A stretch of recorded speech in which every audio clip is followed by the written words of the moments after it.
बिस्मिल्लाहिर्रहमानिर्रहीम, अस्सलाम वालेकुम। कैसे हैं आप सब? उम्मीद है आप सब ठीक होंगे। तो जी आज मैं चॉकलेट गनाश की रेसिपी लेकर आई हूँ आपके लिए। और इसको हम बहुत सी चीज़ों में यूज़ कर सकते हैं। इसको हम डोनट में यूज़ कर सकते हैं, आइसक्रीम में यूज़ कर सकते हैं, केक चॉकलेट केक बनाते हुए उसकी फ्रोस्टिंग में भी यूज़ कर सकते हैं। बिस्मिल्लाहिर्रहमानिर्रहीम, स्टार्ट करते हैं। सबसे पहले हमने पैन में 1/8 कप दूध डालना है। फिर हमने 1 कप डार्क चॉकलेट डालनी है। अब ये आप पे डिपेंड करता है कि आप 1 कप डार्क चॉकलेट डालें या 1 कप मिल्की चॉकलेट डालें या हाफ डार्क और हाफ मिल्की डालें। मैं आपको 1 कप डार्क चॉकलेट की या मिल्की चॉकलेट की गनाश की रेसिपी दे रही हूँ।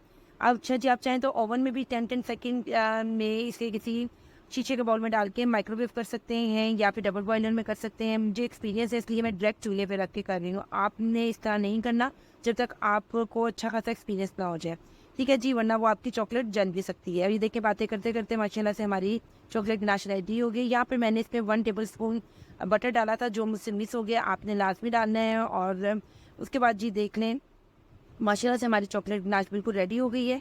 अब आपने जी इसको जिस चीज़ में आपने सेव करना है, आपने फ़ौरन उसको उसमें ही डाल देना ताकि ये पैन में ये थिक ना हो जाए। ठीक है जी, आप चाहे शीशे के कंटेनर में करें, प्लास्टिक के कंटेनर में करें, लेकिन वो एयर टाइट होना चाहिए।